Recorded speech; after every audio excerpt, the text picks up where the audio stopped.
Welcome, and thank you for tuning in today to our podcast. Laura, good morning. How are you doing? I'm doing amazing. My baby's here, Georgie. George. How old is George? George is 10. 10. So if you hear a little dog whining a little bit, sometimes he's around needy. Just wants his attention. That's a nice like saying it. He's like with donkeys. They don't get what they want. They're going to let you know that they need something, want something. Needy. All right. And as always, we are joined with, well, not always, but usually, Wyatt, our senior trainer and head of dog evaluations here at Canine Culture. How you doing today? Pretty good.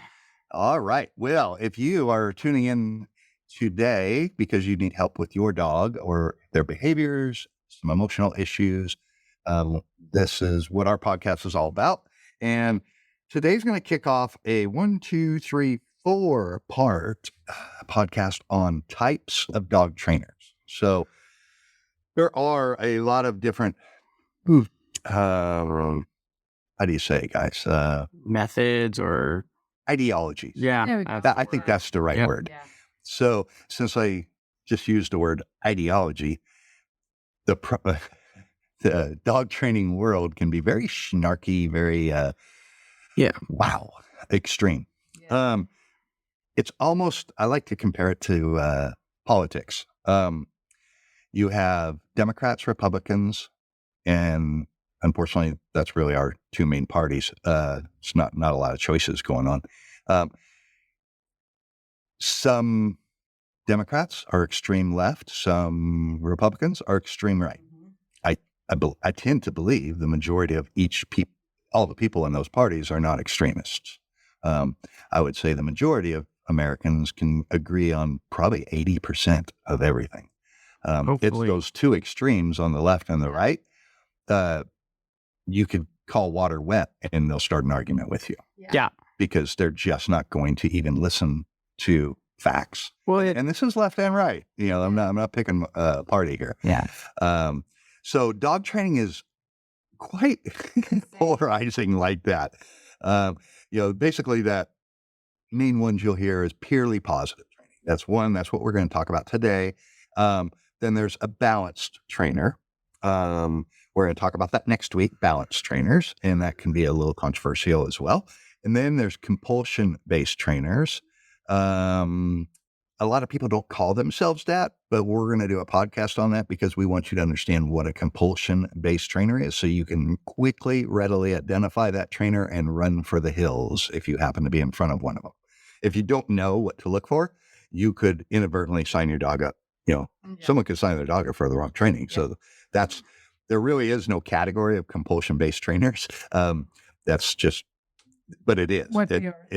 It's what they are, right? So we're gonna actually call it what it is, and hopefully on that third episode, educate you so you really know what you're talking about. A lot of people, I think, tend to think balance trainers are all compulsion based. Nope. Not. Nope. But that's next week, and then the final week would be rewards based.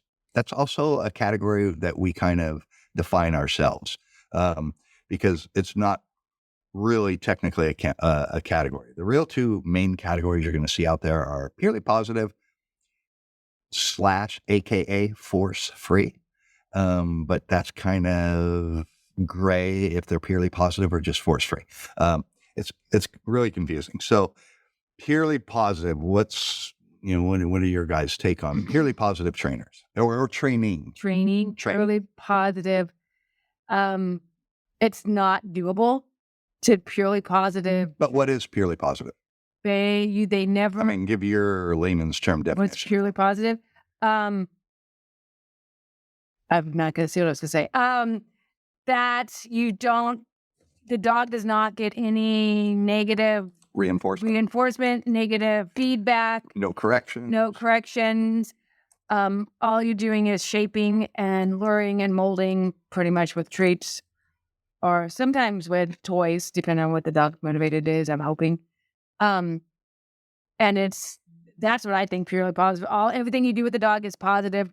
Nothing will be, they don't want to harm the dog's psyche, I guess. They don't want to shut the dog down. So in their minds, everything needs to be upbeat and positive and nothing negative that goes into the training towards the dog. What do you think, Wyatt? I mean, it definitely works for that. Pretty much what you said. I mean, it's all there's no negative. It's all positive reinforcement. I don't know. We all have had kids here, and it just doesn't. It's not very fun. Yeah, There's a time and place, but the consistency is really not there, and it's just slow. It works, but it doesn't work. but it doesn't work. Easy dogs, it works, but it's just slow. But it doesn't. Why it doesn't work? If you have children or you have any living mammal, I would think, I don't know about birds or the rest stuff, they have to have a consequence for something that they may do wrong. Because you can get a dog like George. George is completely off leash, no treats. He's 10 years old. He's been trained his whole life. But sometimes he needs to tell no, because sometimes he wants to be a herder dog and do some crazy dog stuff. But it does work. It's great. It's great for puppies. But food motivated dogs is amazing. If there's no Competing motivators. yeah, it is slow, like Wyatt says. It does take a long time. I think where it gets murky is how I look at purely positive. If a trainer calls themselves purely positive, that word means something purely. That means there's never a correction because they're purely positive. So you either will never correct the dog or you sometimes do. Well, you're not a purely positive trainer. You're pretending to be one. It's not possible. It is not possible because your dog will make that. Yeah. And leash pressure is a correction. It is negative. If the dog feels pressure when they're pulling, that is negative reinforcement. It is negative. Yeah. If you want to get in the quadrant, give a little bit of a tug, a little bit of what a dog trainer would call a leash pop. Just means a little quick snap on the leash. With just a couple fingers, just to get their attention. That's a negative reinforcement. Or something as simple as, you didn't do it, I'm not going to give you the treat. yeah. That is withholding the reward. I think the problem is people assume pure positive just means you're not mean to the dogs. They don't understand that's the a real real way. concept of it. Most people just don't understand that when someone says purely positive, I think that's what they think. Oh, these people don't want to be mean to the dog. Who the hell wants to be mean to a dog? Yeah. Now, we will get into that in a couple weeks when we talk compulsion based training, because anyway, we will get into that. You want to tune into that one because we'll give you lots of examples. Purely positive. They even have some of them, especially the ones extreme ones. They have issues just with martingale collars. Right. So Because it snugs up a little bit and applies pressure if the dog is pulling. I would say you're training a dog, probably 90% of everything we teach and work with a dog is positive, because why wouldn't you? Yeah. I mean, when we raise kids, you don't run around and scream and yell at your kids and berate them and beat them down emotionally and smack them when they're doing, silly things wrong. You're going to grow some really bad kids into bad adults. Yeah. But the opposite, you never correct your kid. You let them shove anything they want into light sockets. You let them eat whatever they want when they want. You let them do whatever they want. You let them talk to you however you want. You have also raised a really bad adult. Yeah. There has to be a consequence for an inappropriate behavior. The problem is most people don't first, a lot of trainers and people don't teach the appropriate behavior first. It's unfair to a dog to correct a dog unless first they know the behavior they were supposed to do in that environment. Now, a good example of that would be you get your dog to sit in the living room and then you go to Home Depot and you're trying to get them to sit. You shouldn't correct them because this is the first time you've ever taken your dog to that new environment. You now have to reteach them how to do that command in that new environment with those new levels of distractions.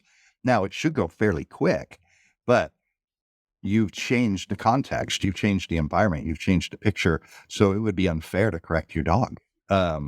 in that environment. That's how, I look at it anyway. We teach what we expect. And just because I taught it in a neutral environment, very easy, no competing motivators, now I expect my dog to do it at a park or a public restaurant. No, I have to show my dog how to do that every single time until they have enough thousands of pictures that they can start discerning and making some judgments. Well, the other hard part with pure positive, because it tends to work the best with little puppies. Yes, it does. The hard part is people do pure positive and their dog's doing great. And then 8 months old, teenager land happens. Yes. Yeah. And your really easy, fun puppy is now pushing boundaries. And that's when people tend to get frustrated and then overcorrect. And then they punish way too hard. It's setting yourself up for failure, really.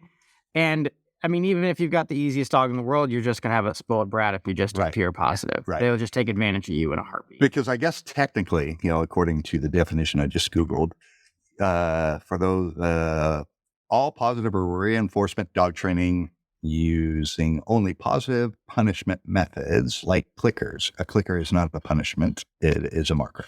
This is sound. To mark good behaviors and then over rewards the dog with treats. That's pretty usual for purely positive. This type of training uses little to no correction when a bad behavior arises. Actually, if it's purely positive, it would use no correction. Yep. Otherwise, it's not pure.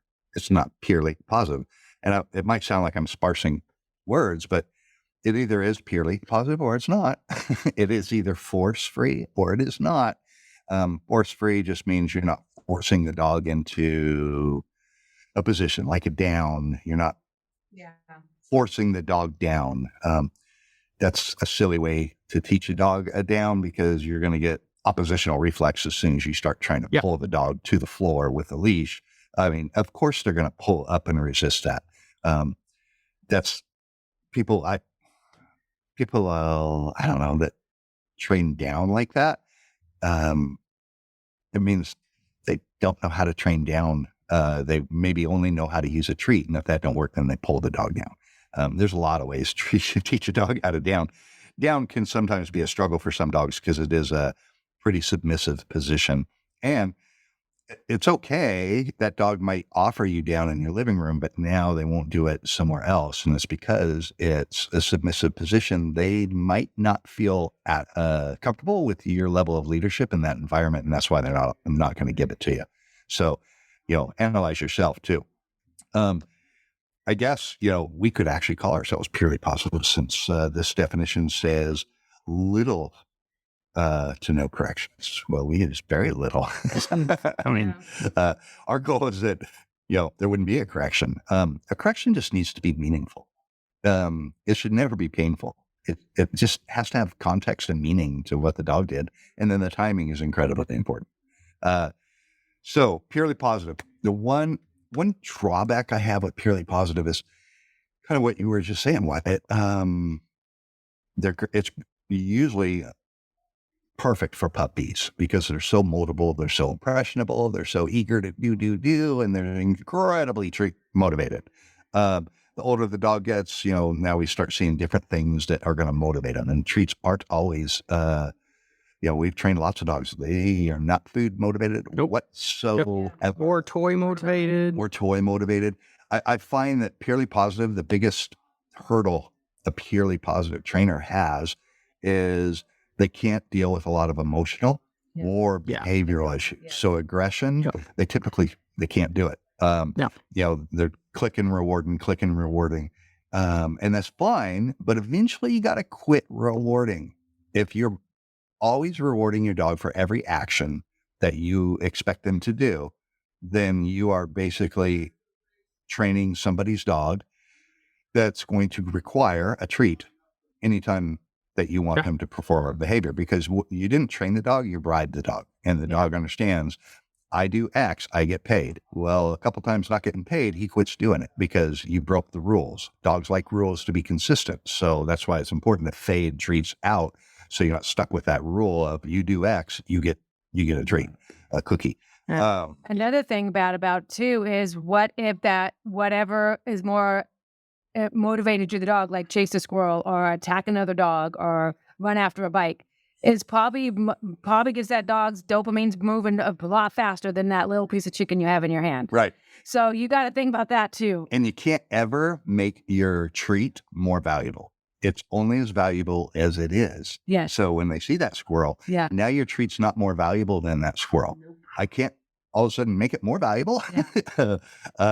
When you're doing other things like play, you can use your body and your energy to all of a sudden make play a lot more exciting than a squirrel. And maybe you don't typically play that way, but I can use my energy to get the method of play and what play I decide to pick at that moment to divert my dog's attention away from that squirrel or that dog. Well, let's say even in a hypothetical world, the pure positivity method works. Dog training's all repetition and consistency. Yeah, absolutely. Boiled down to the bare bones.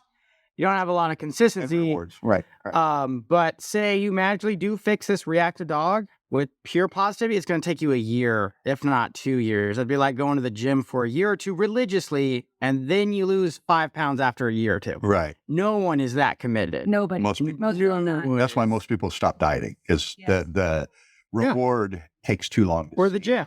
Yeah. And that's why reactivity issues, a lot of people struggle with it and then rehome their dog Or put the dog down. That's what happens with a lot. That's my only big beef, not my only, but that is one of my big beefs with Purely Positive. There's a couple world famous, one of them's on, YouTube and TV.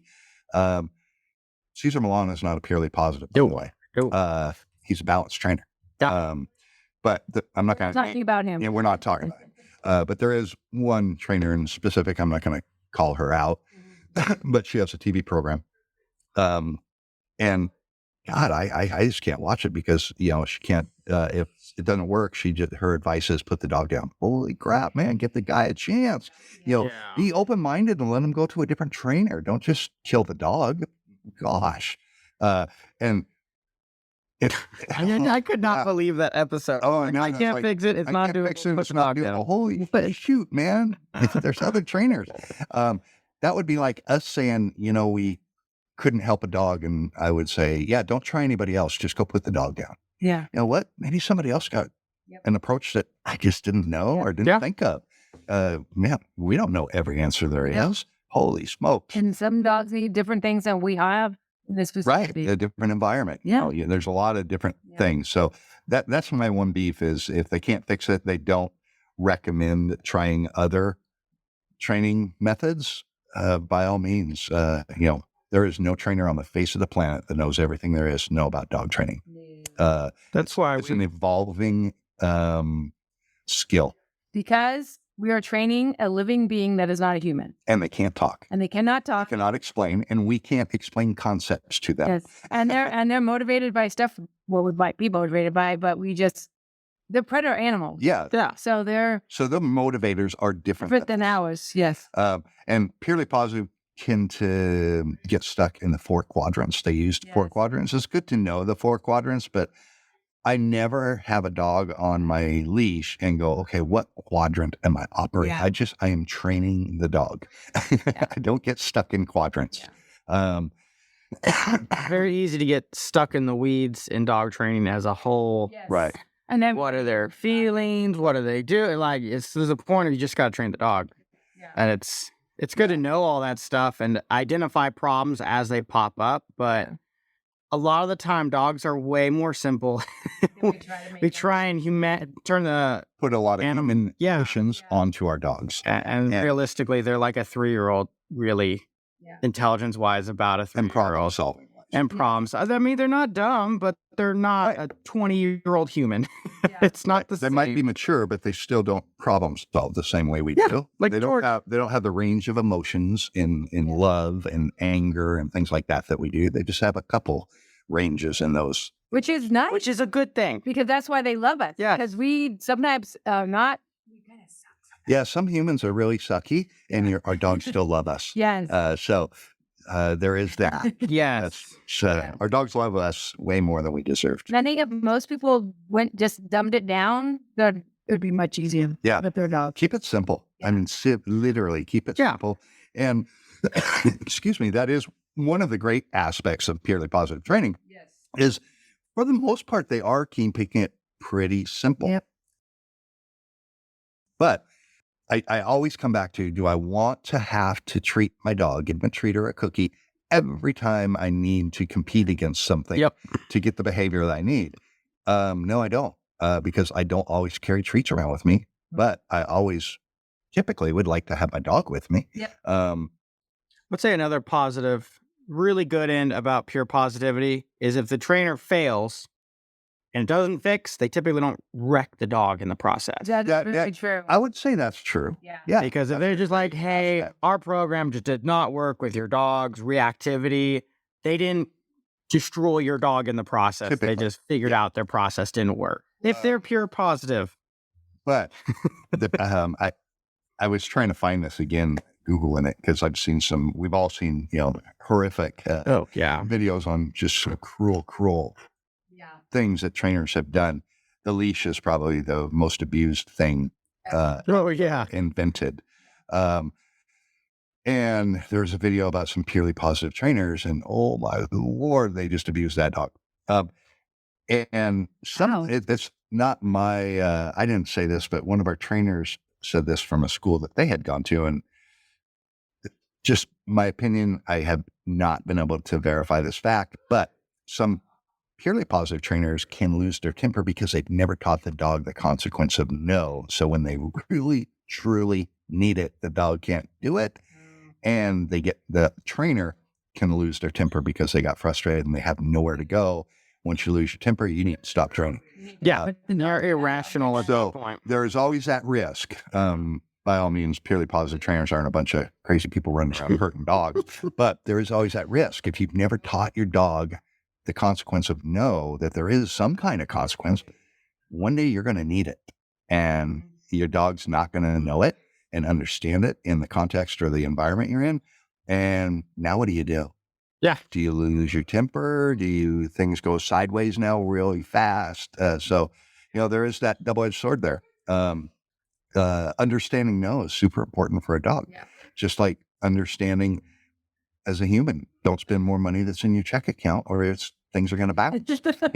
You do that once, you figure it out. Yeah. And it might not be something specifically negative. It could be they bolted after a squirrel or a rabbit or a stray cat out into the street because they want that thing more than they care about even listening to you. But the car is more dangerous than a leash pop. That's true. Yeah.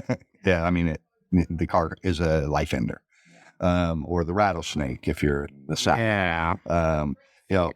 There's always dangers that really could harm our dog. And that's, in a dog fight, that's dangerous. We can't have dogs, being reactive to other dogs. They need to be neutral. They don't have to love every dog. They just need to at least exhibit neutral behaviors, right? Civil. So, Caroline, I do think so. Purely positive is good on the dogs, but sometimes I think owners that go down that path that we see that does not work because they have a reactive dog, the owners are traumatized because they've seen their dog in a dog fight. They've seen their dog just crap on that leash. So now we have to rework their brains once you got the dog all fixed up. Because most dogs that are like that, most of it's fear-based or anxiety-based. It's not this dog actually went to a kill other dogs. Right. So now we have to fix the human to see another picture. And no, you don't. The owner's all tensed up every time they see a dog ready for a dog fight. And now they're getting their dog tensed up. And it's like, oh, man, this is a vicious cycle you two are stuck in now. Or they went to a previous trainer and they were mean to their dog. And now they're overcompensating by going pure positive. And you're like, if you had a bad experience, it does not mean we need to go to the other extreme. You just picked the wrong trainer. Yeah. So we actually don't really call ourselves anything balanced or purely positive or anything, because I don't call myself a Republican, Democrat, or anything. I am me, and you earned my vote. Sure, I'm more conservative, but I have some things on the liberal side that I'm like, yeah, I totally agree and get behind that. I think most people are that, and plus I just can't stand political parties. But that's why I don't like titles in dogs. Yes. It is, dog trainers. It assumes that someone really does believe every aspect of their ideology of that. And that is not the case. There are some really abusive, purely positive trainers. There are some amazingly kind and just so skilled, balanced trainers. My issue would be compulsion based trainers. And identifying a balanced trainer as not really a balanced trainer, but a compulsion-based trainer. We'll talk about that in the next 2 episodes. Well, the whole point of all of that, left or right, should be working towards a common good. Right. And dog training should be what works with your dog specifically. Or do we need to lean more on pure positivity, more with corrections? The point is for the dog. And a lot of people are so stuck on that hill they're willing to die on. They will sacrifice your dog just to do their thing, not work with your dog and figure out when it really comes down to corrections, if you are always correcting your dog for the same behavior, your dog does not know what you want them to do. Doing something wrong. I mean, you'll see it all the time. People give a really harsh, sharp leash pop on a dog every time they react and bark and lunge at another dog. Well, that's fine. I mean, I guess they're trying to stop the dog from barking, but this has been going on for a year. Well, clearly that freaking ain't working, so stop it. And that is one thing purely positive have going for them. Most corrections to a dog usually don't work because you first got to train the dog what you want it to do. Right. Like you said, if you're always correcting, you did not train that dog correctly. So they are actually putting the time. They're putting the time in to teach that dog. As long as they're not shortcutting using an abusive tool. And that's why some use a clickers, and then they could back out treats too for the clicker. But that's what they do put the time. You have to put the time in. But any good trainer is putting the time in. Yes, that's very true. That's where the titles of what type of trainer that person or you is, it just gets muddy. You get stuck on, they are purely positive. Are they really? Just because someone says they are doesn't mean they are. It's also why you don't want to purely price shop dog training. If you're getting the cheap one, they're not putting the man hours in because we've tried. There's no cheap way to train a dog. First thing we tell everybody, dog training is time consuming and expensive. You only want to have to do it once. That is very true. And it breaks my heart. Every month we train a couple dogs. I've gone to 1, 2, sometimes 3 other trainers. Sure. It's one thing if they just didn't get trained. It's another thing when they have a horror story and you're like, man, well, let's make it better for Fido this time around. That's another thing why I was saying about dogs getting to the probably new to not sexual maturity, but about 8 months old to a year. Dogs go through a 3-year period, but they also start becoming a teenager, grown a dog. So if you're doing purely positive and that's the way you want to go, you need to be on that every day. Until that dog's 2 or 3 years old. Right. You cannot, the dog's 6 months old, sits everywhere, blah, blah, blah. That's not your dog at the end. Yeah, that's not a adult dog. So you need to keep doing that till the dog's 3 years old. Just consistently do it, be clear, and it would work. If you want to put the energy in, you can't be purely positive. I don't believe that's a real thing. But if you just want to be positive base, it's very doable. You just got to know you got to work your dog until it's a grown dog. Yep. Because most people, that 8 months is right about when they let the foot off the gas pedal because their dog's so good. You've been working on it so hard. And that's right when they hit you with rebellion, as in people go, what the heck? You know how to do this. You've sat in this Home Depot your whole life, and now you're having a meltdown. Temper tantrum. I'm going to throw my own temper tantrum as an adult, and we're going to make it when you have your dog and you end up in a scenario that Wyatt, that you guys just talked about. Just think, if you're not a parent, you'll but plan on becoming a parent, you'll remember this when it happens. If you are a parent and raise children, you know exactly what I'm talking about. You have awesome kids, and then they become teenagers. Yeah. It's like, what the hell happened to my daughter? Where'd my son go? Oh, my Lord. Their personality changes so much when they hit puberty. Your dog will go through spurts of that as well. Even if they're neutered and spayed, they're still going to go through that. Yeah. Intact dogs, because they're getting so mature, but even they're becoming grown. The predator animals are becoming what they are. Right. So I would say that before you really get critical of your dog, you should look in the mirror first. Yeah. And that should be the first thing. Am I doing something wrong? And you might not be, but you should really check on yourself first. Is there clarity on your side of the leash? Am I expecting way too much out of a dog that's under? And did I teach my dog what I'm asking them to do now? Yeah. If there's not clarity, if there's any confusion in your leash pressure, in your direction, in your man's verbal or body language, your body language could be contradicting. That's a big one. Or have you not actually trained them to do what you want them to do in the environment you're in right now? Yeah. Yep. If not, don't get upset with your dog. Now it's time to go to work. Help your dog understand. So purely positive. Hopefully that was helpful. When it really comes down to it, you're looking for a dog trainer, talk to them, ask them about their philosophy, but don't but have them explain how they teach a couple things. Like we'll explain in our evaluation how we teach leash pressure and how to understand how to walk loosely and politely on a leash and don't pull. When our trainers when we're doing evaluations, why people watch and can see our trainers training with dogs. Yep.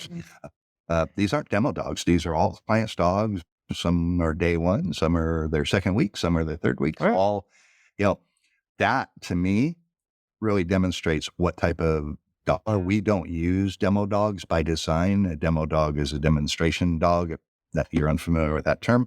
A lot of balance trainers. Well, a lot of trainers use a demo dog. It's like, I could care less how perfect your dog is. I'm here meeting with I also don't want my own personal dog to be a robot demo dog. Right. I don't want perfection. But you're hoping the trainer's dog's trained. Yeah. So I just give that assumption. I'm assuming your dog is trained. So I really don't need your dog. I'd like to me, to us, it's more important for our clients, potential clients especially, to see other clients' dogs and how we actually act and interact and treat them. Yes, that's during the the training sessions. That if you wanted me to train her and really know what their real philosophy is, watch them train one of their dogs. Yeah. Not one of theirs, one of their clients' dogs. Yep. And you really want to watch them train a dog that just started training. Yes. Not a dog that's ending a 3-week board and train or something. For goodness sakes, they should be able to do everything. You want to see a dog in the first 3 days. Because that's going to tell, because those dogs still struggle. And now you're going to see how they help the dog through the struggle, but not just help the dog through the struggle, but help understand exactly what they were wanting the dog to do. Yeah. That's the best way to pick a trainer. That's a good idea. It's like you're going to have a... Let you? Yeah. That's not a trainer you want to work with. No. At all. Because how they train is probably a contradiction of the philosophy they just explained to you. It's like they should let you see the whole facility. Like even us, we'll let people in the kennel room, and 90% of the time, it doesn't smell like anything, like our whole facility. Right. Every once in a while, it smells bad. And you're like, hey. Like a dog just went potty. We just had an accident. Yeah. It is what it is. It's a kennel room. Air system to pull all that new body smell out. But it's how you know we want that real life. You don't want that fake facade. You want to see the whole business, how it's working. Yeah, if it smells like potpourri. Yeah, and then people showing you are not afraid of, let's go walk into the kennel room unannounced and see what people are doing in there. I trust my employees enough to not be doing anything bad. They're doing their job. It's really what you're looking for. Yep. That is true. All right, so hopefully our discussion today helped you out if you're looking for dog training. And again, today we are talking about purely positive. Next week, we're going to talk about what is referred to as balanced trainers. Week after that, compulsion based. Week after that, rewards based. You might think, well, isn't rewards positive? Not necessarily. And you'll see why when we talk about that in 3 weeks. All right. If you are needing help with your dog, we'd love to be part of you and your pup's training journey together. Good dog training is 50% dog, 50% you. So first your dog has to get trained, but then you need to get up to speed with this new hop rod that you got. So that way you can drive your dog and not stall in an intersection. Oh, no. If you're located anywhere around Dallas, we've trained dogs 8 hours, long ways away. Give us a call or go to our website, k-9culture.com. Fill out a contact us form and we will reach out to you and we'll discuss what your challenges are. And be sure to follow us on Facebook and Instagram. K9 Culture Dog Training DFW is our handle on both of those.